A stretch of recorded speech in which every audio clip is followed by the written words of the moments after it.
Hello student, আজকে আমরা জানবো মাইটোসিস কোষ বিভাজন সম্পর্কে। তো কোষ বিভাজনের একটা টাইপ বা এক ধরনের কোষ বিভাজনকে আমরা বলেছি মাইটোসিস। আগের যে ভিডিওতে সেটা আমি দেখিয়েছি যে কোষ বিভাজন কি কি প্রকারের হতে পারে। তার মধ্যে একটা প্রকারের নাম হচ্ছে মাইটোসিস। মাইটোসিসকে হচ্ছে সমবিভাজন। সমবিভাজন কেন বলছে? তার কারণ মাইটোসিস প্রক্রিয়ায় যে দুটো অপত্য কোষ তৈরি হবে বিভাজনের মাধ্যমে তারা হচ্ছে মাতৃ যে কোষ ছিল যেখান থেকে ডিভিশন হয়েছে বা বিভাজন হয়েছে তার সাথে সমগুণ সম্পন্ন এবং সমসংখ্যক ক্রোমোসোম বিশিষ্ট। তাহলে এখন আমরা দেখে নেব যে কিভাবে এই মাইটোসিস কোষ বিভাজন সংঘটিত হয়। মাইটোসিস কোষ বিভাজনের ক্ষেত্রে তার দুটো ধাপ হয়। একটাকে বলছে ক্যারিওকাইনেসিস। ক্যারিওকাইনেসিস মানে হচ্ছে নিউক্লিয়াসের বিভাজন, অপরপক্ষে হচ্ছে সাইটোকাইনেসিস মানে হচ্ছে সাইটোপ্লাজমের বিভাজন। তাহলে ক্যারিওকাইনেসিস প্রক্রিয়ায় আমরা কি দেখতে পাবো? আমরা দেখতে পাবো যে কোষের মধ্যে যে নিউক্লিয়াসটা আছে সেটা সমান দুটো ভাগে বিভক্ত হবে এবং দুটো কোষে বা দুটো নিউক্লিয়াস গঠন করবে। আর সাইটোকাইনেসিস প্রক্রিয়া হচ্ছে সাইটোপ্লাজমের বিভাজন, যেখানে কোষটা সম্পূর্ণরূপে বিভাজিত হবে এবং দুটো অপত্য কোষ গঠন করবে। তাহলে ক্যারিওকাইনেসিস নিউক্লিয়াসের বিভাজন আর সাইটোকাইনেসিস মানে হচ্ছে সাইটোপ্লাজমের বিভাজন। এবার আমরা আসছি যে ক্যারিওকাইনেসিস যে প্রক্রিয়া তোমার নিউক্লিয়াসের বিভাজন, সেখানে কিভাবে নিউক্লিয়াসটা দুটো ভাগে বিভক্ত হয়। তো মাইটোসিস কোষ বিভাজনটা কার মধ্যে পড়ে? সাধারণত পড়ে যে পরোক্ষ কোষ বিভাজন পদ্ধতি। প্রত্যক্ষের মধ্যে মাইটোসিস আর পরোক্ষের মধ্যে দুটো আছে, তার মধ্যে একটা হচ্ছে মাইটোসিস। কেন? তার কারণ হচ্ছে এখানে নিউক্লিয়াসটা সোজাসুজি দুটো খণ্ডে পরিণত হয় না, এখানে নিউক্লিয় পর্দা নিউক্লিয়াসে অবলুপ্ত ঘটে। তারপর হচ্ছে ক্রোমাটিন জালিকা বা নিউক্লিয় জালিকা থেকে ক্রোমোসোম গঠন হয়। তারপর ক্রোমোসোম গুলো দুটো কোষে সমানভাবে ডিস্ট্রিবিউট হয়, সমানভাবে চলে যায়। তারপর কোষটা মাতৃকোষ থেকে দুটো অপত্য কোষ তৈরি হয়।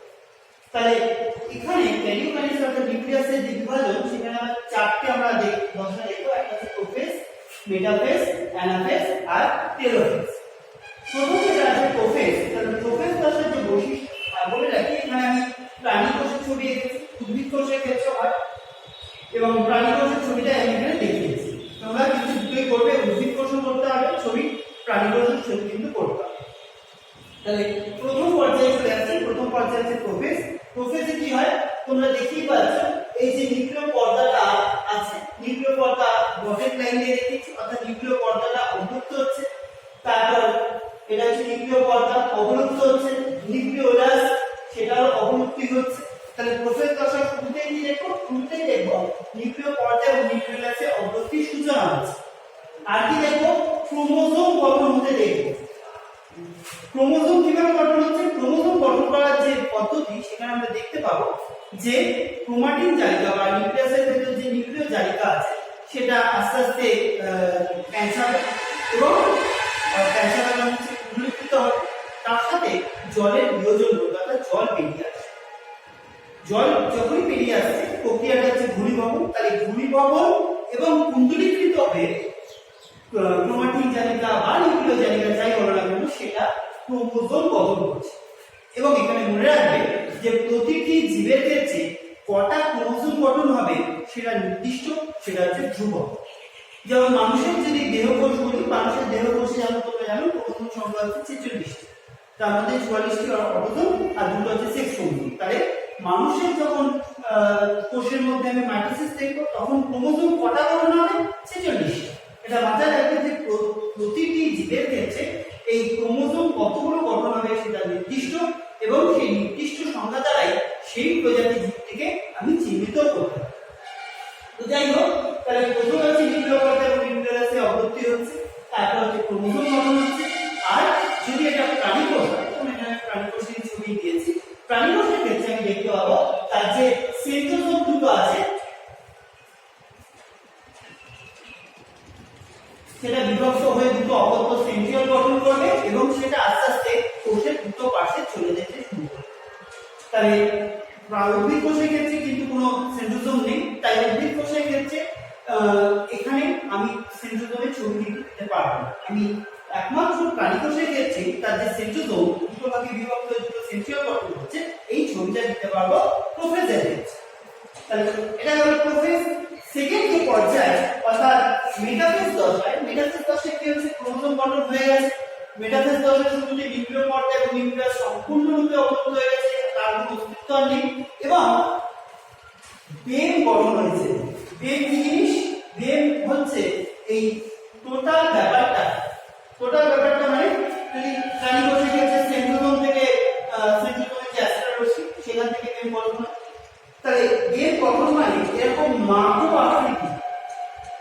আকৃতি মানে দুপ্রান্ত হবে সরু বা চঞ্চাল, মাঝখানে হবে বড়।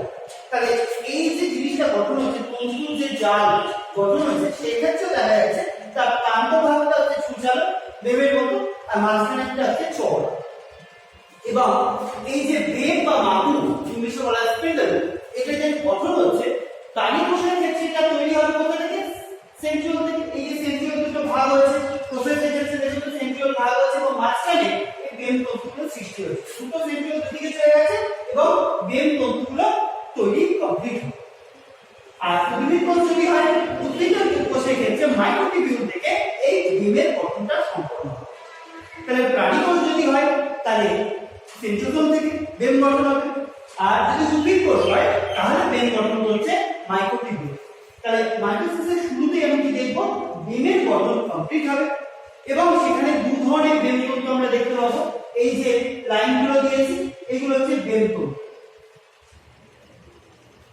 এই দু ধরনের বেম তন্তু কেন বলছি তার কারণ দেখো, এই যে প্রথমটা মার্কিং করলাম, এই বেম তন্তুটা ক্রোমোজোমের সাথে যুক্ত হয়েছে, একেবারে ক্রোমোজোমাল বেম তন্তু। আর এই যে পাশের বেম তন্তুটা কারোর সাথে যুক্ত না হয়ে একটা প্রান্ত থেকে অপর প্রান্ত পর্যন্ত চলে যাচ্ছে, একে বলছে নিরবিচ্ছিন্ন বেম তন্তু। তাহলে বেম তন্তু যখন গঠন কমপ্লিট হয়ে যাচ্ছে তখন আমরা দু ধরনের বেম তন্তু দেখতে পাবো। একটা হচ্ছে ক্রোমোজোমাল বেম তন্তু যেটা ক্রোমোজোমের সাথে যুক্ত আছে, আর একটা হচ্ছে নিরবিচ্ছিন্ন বেম তন্তু যেটা কারোর সাথে যুক্ত নেই, এক কোণ থেকে আরেক কোণ পর্যন্ত প্রসারিত আছে।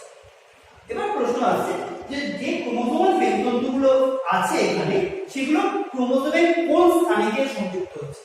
যখন তোমরা ক্রোমোজোমে গঠন করেছো সেখানে পড়বে যে সেন্ট্রোমিয়ার অঞ্চলে বা মুখ্য ভাজ অঞ্চলে একটা প্রোটিনের প্লেট থাকে যাকে বলে কাইনেটোকোর। এবং কাইনেটোর কাজ হচ্ছে বেম তন্তুর সাথে সংযুক্ত হওয়া। কোন প্রকার বেম তন্তু?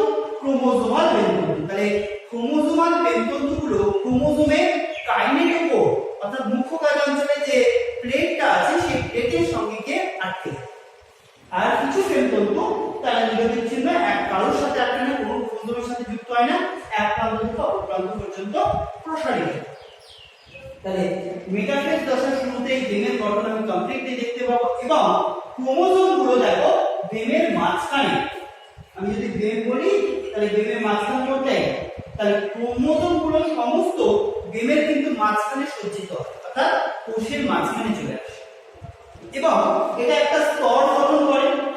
যখনই একটা লাইনে সবগুলো চলে আসে তার মানে তারা একটা স্তর গঠন করছে। এই স্তরটাকে বলছে মেটাফেজ প্লেট। অর্থাৎ মেটাফেজ দশায় ক্রোমোজোম যে সজ্জাটিতে বিন্যস্ত থাকে বেমের মাঝখানে তাকে বলছে মেটাফেজ প্লেট। এবং এই মেটাফেজ দশায় ক্রোমোজোমগুলো সবথেকে ভালো করে দেখা যায় এবং তার সংখ্যা কাউন্ট করা যায়। এটা মাথায় রাখবে, যদি প্রশ্ন দেয় যে কোন দশায় ক্রোমোজোমগুলোর সংখ্যা গণনা করা হয় বা সবথেকে ভালো করে পর্যবেক্ষণ করা যায়, সেটা হচ্ছে মেটাফেজ দশা। তাহলে মেটাফেজ দশার এইটুকু তোমরা বৈশিষ্ট্য পড়বে, বেমের গঠন আর ক্রোমোজোমগুলোর সজ্জা। আর একটা জিনিস বলে রাখি, যদি প্রাণী কোষ হয় তাহলে কিন্তু যে বড় ক্রোমোজোমগুলো সেগুলো পরিধির দিকে চলে যায় এবং ছোট ক্রোমোজোমগুলো কেন্দ্রের দিকে অবস্থান করে। তাহলে এটা গেল মেটাফেজ দশা। পরবর্তী দশা হচ্ছে অ্যানাফেজ দশা। অ্যানাফেজ দশা যেটা হয় সেটা হচ্ছে ক্রোমাটিড বিভাজন ঘটে। ক্রোমাটিড বিভাজন কি জিনিস? ধর একটা ক্রোমোজোম, আকরাম ক্রোমোজোম কোথায় জোড়া আছে? সেন্ট্রোমিয়ার অঞ্চলে জোড়া আছে। সেন্ট্রোমিয়ারটা যদি আমি ভাগ করে দিই তাহলে কি পাবো? দুটো ক্রোমাটিড পাবো। এটা একটা ক্রোমাটিড আর এটা একটা।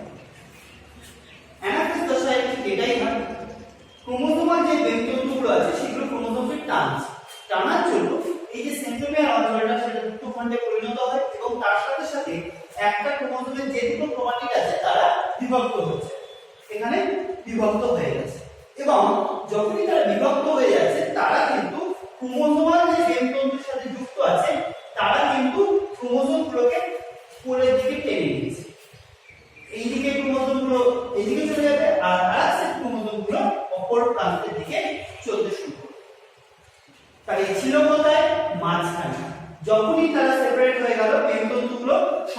হতে শুরু করলো, সংকোচন মানে টেনে নিয়ে আসা, তাহলে ক্রোমোজোম গুলোকে সে কোলের দিকে টেনে নিয়ে আসে, দুই প্রান্তে ক্রোমোজোম গুলো দুই দিকে চলতে শুরু করে। এই যে চলা, এই চলা হচ্ছে অ্যানাফেজ দশা, তাই জন্য কি বলছে অ্যানাফেজীয় চলা। ক্লিয়ার? নেক্সট হচ্ছে অ্যানাফেজীয় দশার ক্ষেত্রে আরেকটা, যদি সেটা প্রাণী কোষ হয় তার আরেকটা বৈশিষ্ট্য এখানে অ্যাড করতে হবে। যখনই অ্যানাফেজ দশা চলছে, অর্থাৎ অ্যানাফেজীয় চলন হচ্ছে ক্রোমোজোম গুলো পরিধির দিকে চলে যাচ্ছে, তখনই এই ক্রোমোজোম গুলোর মাঝখানে আরেক ধরনের তন্তু সৃষ্টি হয়, যাকে বলছে ইন্টারজোনাল তন্তু। তাহলে দুটো তন্তু হয়ে গেছে, একটা হচ্ছে ক্রোমোজোমাল বেম তন্তু আর একটা হচ্ছে বিরোধী বেম তন্তু। অ্যানাফেজ দশার ক্ষেত্রে যখনই ক্রোমাটিড গুলো সেপারেট হলো, তাদের মাঝখানে এক ধরনের তন্তু সৃষ্টি হলো, যাদেরকে বলছে অন্তর্বর্তী তন্তু বা ইন্টারজোনাল তন্তু, যার কাজ হচ্ছে ক্রোমোজোম গুলোকে ঠেলে পরিধির দিকে পাঠানো।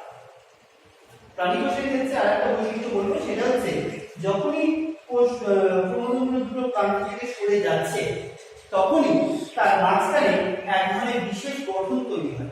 সেই গঠনটা তৈরি হয় বিভিন্ন প্রকার যে বেম তন্তুগুলো আছে সেগুলো ভেঙে মাঝখানে জড়ো হয়ে সৃষ্টি হয়। এই যে বিশেষ গঠন, একে বলে মিড বডি বা স্টেম বডি। মিড বডি বা স্টেম বডি, এই মিড বডি বা স্টেম বডি প্রাণী কোষের ক্ষেত্রে তার যে সাইটোকাইনেসিস, সেই সাইটোকাইনেসিস প্রক্রিয়ার সাহায্যে হলো এটা। আর নেক্সট হচ্ছে পরেরটা হচ্ছে টেলোফেজ। আরেকটা জিনিস, সেটা হচ্ছে অ্যানাফেজ দশায় যখন ক্রোমোজোম গুলো যাচ্ছে দুটো পরিধির দিকে, তখন তার বিভিন্ন শেপ দেখা যায় সেন্ট্রোমিয়ারের অবস্থান অনুসারে। যদি সেন্ট্রোমিয়ারটা মাঝখানে থাকে তাহলে তারা কি হবে ভি, যদি একটু সরে থাকে অর্থাৎ সাবমেটাসেন্ট্রিক এল, আর যদি আরো সরে থাকে জে মানে হচ্ছে অ্যাক্রোসেন্ট্রিক, আর একদম যদি টিপে থাকে তখন হবে টেলোসেন্ট্রিক। সেন্ট্রোমিয়ারের অবস্থান অনুসারে যখন ক্রোমোজোম গুলো সরে যাচ্ছে, ভি, এল, জে বা আই হিসেবে ক্রোমোজোম গুলোকে দেখতে পাই। নেক্সট হলো টেলোসেন্ট্রিক টেলোফেজ। তো টেলোফেজের ক্ষেত্রে যেটা দেখা যায়, এটা লাস্ট ফেজ তোমার ক্যারিওকাইনেসিস। তো এই ক্ষেত্রে দুটো যে পোল আছে, পোলের ক্রোমোজোম গুলো গিয়ে জড়ো হয় এবং প্রোফেজের ঠিক বিপরীত ঘটনা হয়। প্রোফেজে কি তৈরি হয়েছিল? ক্রোমোজোম তৈরি হয়েছিল। এখানে ক্রোমোজোম গুলি যখনই প্রান্তভাগে গেল, তখন উল্টো ঘটনা হয়, অর্থাৎ পাতগুলো খুলে যায় এবং জল সংযোজিত হয়। যে কারণে তোমার ক্রোমাটিন জালিকা থেকে ক্রোমোজোম তৈরি হয়েছিল, এখানে ঠিক উল্টো হবে, অর্থাৎ ক্রোমোজোম থেকে ক্রোমাটিন জালিকা তৈরি হবে। প্রসেসগুলো উল্টো, ওখানে কুণ্ডলীকৃত হয়েছিল, এখানে অকুণ্ডলীকৃত হবে, এবং তার সাথে ওখানে জল বিয়োজিত হয়েছিল অর্থাৎ ঘনীভূত হয়েছিল, এখানে ডাইলুট হবে। তো যার ফলে ক্রোমাটিন জালিকা তৈরি হবে, নিউক্লিয়াস এবং নিউক্লিয় পর্দা অবরুদ্ধ হয়ে গেছিল, সেটা পুনরায় তৈরি হবে, এবং কোষের দু প্রান্তে আমরা দুটো অপত্য নিউক্লিয়াস দেখতে পাবো। তাহলে নিউক্লিয়াসের যে বিভাজন এখানে কমপ্লিট হচ্ছে। যদি প্রাণী কোষ হয়, তখন এই মাঝখানে মিড বডি বা স্টেম বডির জন্য দুটো প্রান্তের দিকে এরা খাঁজ তৈরি, যেটা সাইটোকাইনেসিসে কি আমরা দেখতে পাবো। এই খাঁজ দুটোর মাধ্যমে সাইটোকাইনেসিস সম্ভব হচ্ছে প্রাণী কোষে। তাহলে এটা গেল ক্যারিওকাইনেসিস দশা। এবার চলে আসছি সাইটোকাইনেসিসে। সাইটোকাইনেসিসের ক্ষেত্রে উদ্ভিদ কোষ এবং প্রাণী কোষের ক্ষেত্রে পদ্ধতিগত পার্থক্য আছে। উদ্ভিদ কোষের ক্ষেত্রে যেটা হয় সেটা হচ্ছে কোষপাত গঠনের মাধ্যমে, আর প্রাণী কোষের ক্ষেত্রে ক্লিভেজ পদ্ধতি, যেটা শুরু হয় অ্যানাফেজ দশার শেষের দিকে এবং চলতে থেকে টেলোফেজ দশার পরে সেটা কমপ্লিট হয়। আমি আগে প্রাণী কোষের ক্লিভেজ পদ্ধতিটা বলছি, কারণ এখানে কিছুটা আঁকা আছে। তো টেলোফেজ দশায় এই যে খাঁজ তৈরি হয়েছে, কি হয়, খাঁজ দুটো কেন্দ্রের দিকে অগ্রসর হতে শুরু করে, কেন্দ্রের দিকে পাচ্ছে। যখনই কেন্দ্রে তারা পরস্পরকে টাচ করলো, তখনই কিন্তু দুটো কোষ পরস্পর থেকে পৃথক হয়ে গেল। এই পদ্ধতিকে বলছি ক্লিভেজ পদ্ধতি, যেটা প্রাণী কোষের ক্ষেত্রে দেখা যায়। উদ্ভিদ কোষের ক্ষেত্রে এটা হয় না। উদ্ভিদ কোষের ক্ষেত্রে যখনই টেলোফেজ দশার শেষে দুটো নিউক্লিয়াস গঠিত হলো, তখন তার মাঝখানে একটা পাতলা স্তর গঠন শুরু হয়, পাতলা স্তর। এই পাতলা যে স্তর তৈরি হয়, ফ্যাগমোপ্লাস্ট অর্থাৎ গলজি বস্তু মিশ্রিত বিভিন্ন পদার্থ সেখানে গিয়ে সঞ্চিত হয়, এবং পাতলা যে স্তর গঠন করে, এই স্তরটাকে বলছে কোষপাত। পরবর্তী ক্ষেত্রে কি হয়, সেই কোষপাতের উপর বিভিন্ন ক্যালসিয়াম, ম্যাগনেসিয়াম, লেকটেট, তারপর কোষপ্রাচীর গঠনের বিভিন্ন উপাদানগুলো সেখানে গিয়ে জমা হয়, এবং প্রথম যে কোষ প্রাচীরটা বা প্রথম যে প্রাচীরটা তৈরি হয় সেটা হচ্ছে মধ্যচ্ছদা, ফার্স্ট প্রাচীর। মধ্যচ্ছদা কি জিনিস বা মিডল ল্যামেলা কি জিনিস? পাশাপাশি দুটো উদ্ভিদ কোষের মাঝখানে সাধারণ প্রাচীর। যখন আরো ডেভেলপ হচ্ছে তখন মধ্যচ্ছদার উভয় দিকে তৈরি হয় সেকেন্ড লেয়ার, সেটা হচ্ছে প্রাথমিক প্রাচীর। কিছু কিছু উদ্ভিদ কোষের ক্ষেত্রে কোষ প্রাচীর অত্যন্ত মোটা হয়, তাদের ক্ষেত্রে তৈরি হয় গৌণ কোষ প্রাচীর। তাহলে উদ্ভিদ কোষের ক্ষেত্রে যখন আমি সাইটোপ্লাজমের পৃথকীকরণ দেখছি তখন সেটা কিভাবে দেখবো? কোষপাত গঠনের মাধ্যমে। প্রথমে কোষপাত একটা স্তর গঠন হবে, স্তরটা মোটা হবে এবং সাইটোপ্লাজমকে ভাগ করবে। তাহলে মাইটোসিস প্রক্রিয়ার দুটো টাইপ বা দুটো ভাগ, প্রথমে হচ্ছে নিউক্লিয়াসের বিভাজন হবে, ক্যারিওকাইনেসিস জানলাম, তারপর হচ্ছে সাইটোপ্লাজমে বিভাজিত হবে, মানে সাইটোপ্লাজম কমপ্লিটলি বিভাজিত হয়ে দুটো অবদ্ধ কোষ গঠন হবে। মাতৃকোষের ক্ষেত্রে মাতৃকোষের যেমন সমসংখ্যক ক্রোমোসোম বিশিষ্ট অবদ্ধ কোষ তৈরি হবে এবং তার সংখ্যা হবে দুটো। সেই জন্য মাইটোসিসের ক্ষেত্রে যে কটা কোষ তৈরি হয় তার সংখ্যা হচ্ছে দুটো এবং তারা হচ্ছে মাতৃকোষের সমগুণ সম্পন্ন এবং সমসংখ্যক ক্রোমোসোম বিশিষ্ট।